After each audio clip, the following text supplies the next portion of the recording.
Saúde em Foco, com Luiz Fernando Correia.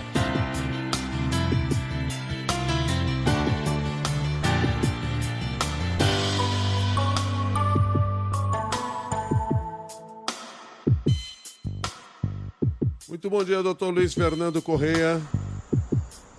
Bom dia, Milton. Bom dia, Cássia. Bom dia, ouvintes. Bom dia, doutor.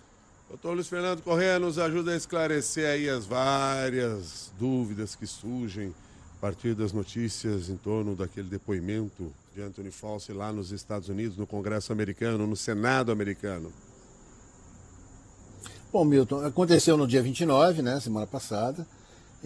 Anthony Fauci foi inquirido por uma comissão do Senado americano, não respondeu a nenhuma das perguntas, invocando a quinta emenda, que é um direito de qualquer americano de não se pronunciar em juízo. E o senador Rand Paul, que para início de conversa é um bacharel em medicina, né, ele nunca fez a prova para provar que era médico, que está capitaneando esse processo, marcou para quarta-feira, agora depois de amanhã, uma votação para declarar em desacato. Bom, aí vem toda essa história, o pessoal os negacionistas estão em festa, estão soltando foguete, porque tá vendo, tudo que a gente falou é verdade. Não é bem assim, gente. Vamos explicar. Os Estados Unidos, através do Instituto de Saúde, o NIH, financiavam pesquisas com coronavírus em morcegos em Wuhan. Da mesma forma que financiavam pesquisas com vírus no Brasil, na Europa, na África, em outros lugares da Ásia. Porque se você não pesquisar o vírus no local onde ele acontece, quando acontece um surto ou aparece a doença, você não conhece nada sobre o vírus.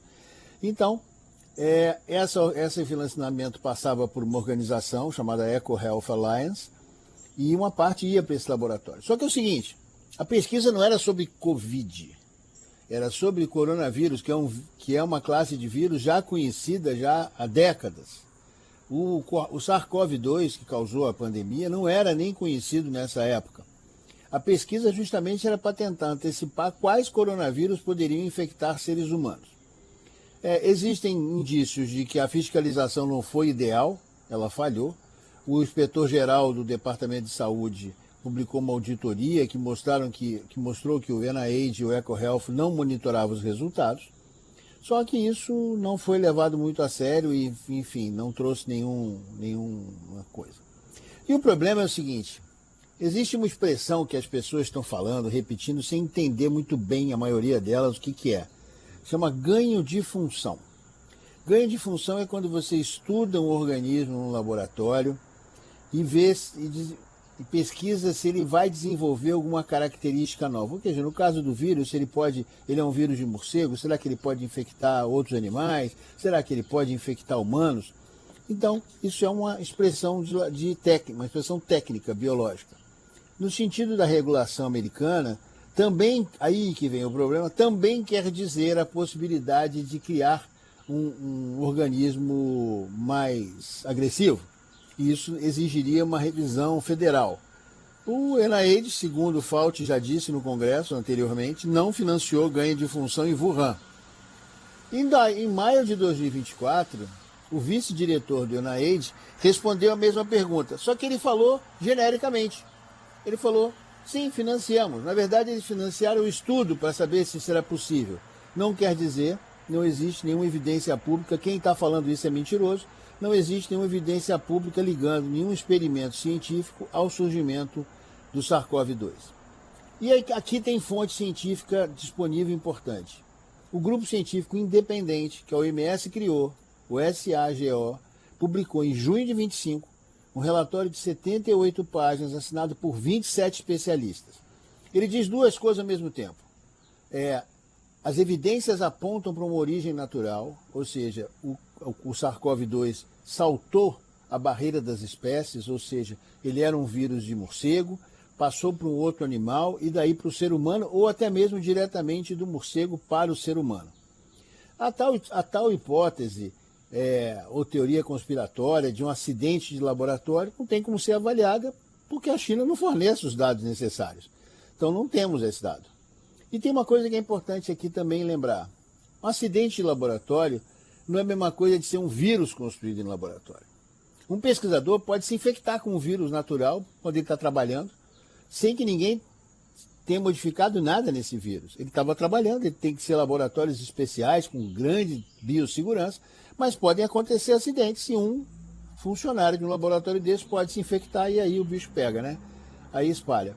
E o mais importante, gente, não existe dado genômico que mostra que o vírus tenha sido montado ou seja alterado numa bancada de laboratório. Muitos estão falando que o fato de Anthony Fauci não responder é uma confissão. Mas também não é uma prestação de contas, enfim. Então é o seguinte, gente, essa audiência é uma audiência política. Isso não é uma audiência técnica, científica. As pessoas que estão lá não são cientistas. A grande maioria deles, dos ilustres legisladores americanos, não tem a menor capacidade intelectual de entender o que está sendo discutido. Isso é que é a verdade. Né? Isso acontece no Brasil também muitas vezes. Né?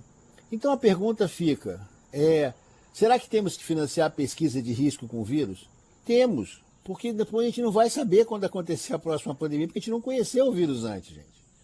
Então, mas em qualquer forma, vai ficar essa coisa, essa discussão, os negacionistas estão aí gritando, soltando foguetinho, e a gente vai correndo risco, porque é o seguinte, o que eles conseguiram até agora, de prático, os negacionistas, e esse pessoal aí de limitada capacidade intelectual? Eles conseguiram desmontar o sistema de ciência americano, estão tentando desmontar o sistema de ciência brasileiro há anos, passamos anos com restrição de verba, passamos anos com restrição de financiamento de pesquisa no Brasil, e isso sim é risco. Mas aí, como eu falei, tem que ter alguém com a capacidade intelectual mínima de entender esse risco, e está difícil, né, gente? Muito obrigado pelo esclarecimento, doutor Luiz Fernando Correia, e um bom dia. Bom dia para você, Milton, Cássia e todos os ouvintes. Bom dia, doutor.